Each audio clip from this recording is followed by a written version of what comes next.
बनी इसराइल का एक असाब अपने पड़ोसी की कनीज पर आशिक हो गया। इत्तेफाक से एक दिन कनीज को उसके मालिक ने दूसरे गांव किसी काम से भेजा।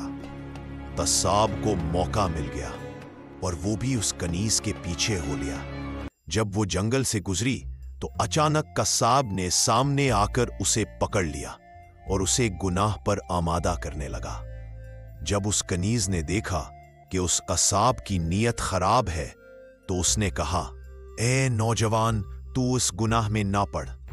हकीकत यह है कि जितना तू मुझसे मोहब्बत करता है इससे कहीं ज्यादा मैं तेरी मोहब्बत में गिरफ्तार हूं। लेकिन मुझे अपने मालिक हकीकी अज़्ज़वजल का खौफ इस गुनाह के इर्तिकाब से रोक रहा है।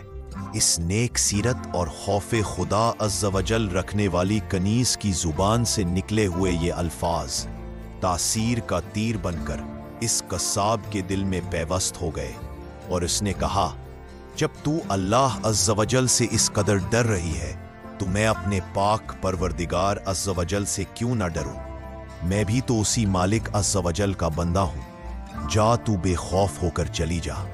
इतना कहने के बाद उस कसाब ने अपने गुनाहों से सच्ची तौबा की और वापस पलट गया। रास्ते में उसे शदीद प्यास महसूस हुई, लेकिन पानी का दूर दूर तक कोई नाम व निशान न था। करीब था कि गर्मी और प्यास की शिद्दत से उसका दम निकल जाए। इतने में उसे उस जमाने के नबी का एक कासिद मिला। जब उसने कसाब की ये हालत देखी तो पूछा, तुझे क्या परेशानी है? कासिब ने कहा, मुझे सख्त प्यास लगी है। ये सुनकर कासिद ने कहा, हम दोनों मिलकर दुआ करते हैं कि अल्लाह इज़्ज़वजल हम पर अपनी रहमत के बादल भेजे और हमें सैराब करे यहाँ तक कि हम अपनी बस्ती में दाखिल हो जाएं।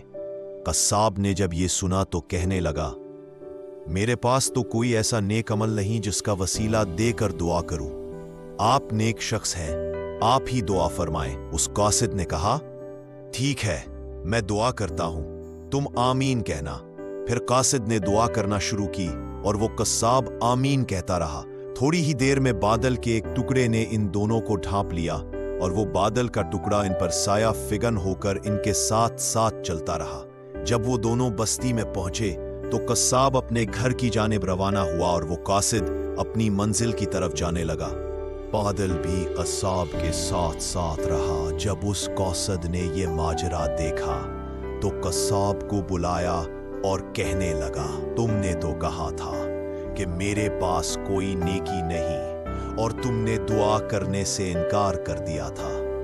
फिर मैंने दुआ की और तुम आमीन कहते रहे, लेकिन अब हाल ये है कि बादल तुम्हारे साथ हो लिया है और तुम्हारे सर पर साया फिगन है। सच सच बताओ, तुमने ऐसी कौन सी अजीम नेकी की है जिसकी वजह से तुम पर यह खास करम हुआ। ये सुनकर कसाब ने अपना सारा वाकया सुनाया। उस पर उस कासिद ने कहा, अल्लाह अज़्ज़वजल की बारगाह में गुनाहों से तौबा करने वालों का जो मकाम और मर्तबा है वो दूसरे लोगों का नहीं। बेशक गुनाह सरजद होना इंसान होने की दलील है, मगर उन पर तौबा कर लेना मोमिन होने की निशानी है।